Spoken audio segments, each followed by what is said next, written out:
Italia dei Valori già in Parlamento nella scorsa legislatura aveva detto no con forza all'acquisto degli F-35. Noi riteniamo che gli F-35 non vadano acquistati, che l'Italia ripudia la guerra, che non ha bisogno di strumenti di morte, che ha bisogno al contrario di risorse economiche per far lavorare la gente. Quindi noi diciamo no con forza all'acquisto degli F-35. Faremo anche una manifestazione in questo senso, proprio perché riteniamo che oggi più che mai l'Italia non abbia bisogno di armamenti, ma abbia bisogno di strumenti di pace che creino anche posti di lavoro e occupazione. Immaginate questi miliardi necessari per acquistare F-35 se noi li investissimo invece in attività produttive, in attività lavorative. Bisogna essere coerenti. Io ritengo che in questo momento l'acquisto di questi F-35 non sia necessario. Ci sono momenti nella vita, cioè nel momento in cui ci sono delle somme ridotte, no?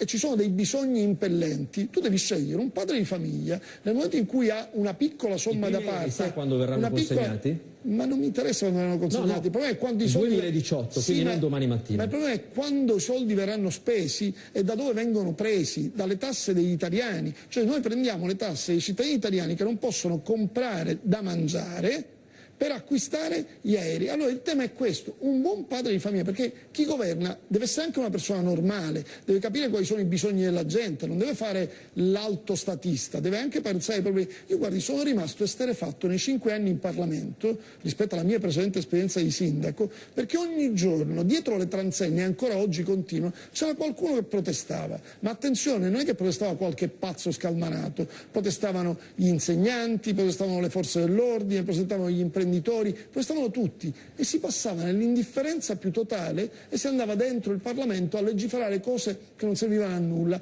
Io ricordo da sindaco, nella mia esperienza, come tutti gli amministratori locali, quando capita che qualcuno protesta sotto il palazzo municipale, anche uno, scendi per vedere qual è il problema e provi anche a trovare la soluzione. Ma non pensare... E questo è l'approccio. E quindi voglio concludere, vi scuso anche se sono invasivo io, ma devo dire, quando un padre di famiglia ha una cifra piccola da parte, voi pensate che si va a cambiare la macchina o dà a mangiare ai figli? Questo è il tema. E allora è più utile comprare gli F-35 o provare a fare in modo... Ma le ricadute occupazionali non le consideriamo su uno dei settori più importanti e strategici del nostro paese? Non facciamo il ragionamento come per la nautica poco fa, cioè ci sono piccole e medie imprese italiane che non riescono ad andare avanti, che non riescono ad avere finanziamenti dalle banche, le banche che, diceva prima da quel cartello, prendono il 5,5% di interessi sui titoli di Stato che acquistano e quindi prendono l'1% dalla Banca Centrale Europea, acquistano titoli di Stato guadagnando il 5,5% e non finanziano le piccole e medie imprese. Cioè noi di questo dobbiamo parlare, di tutto un tessuto economico italiano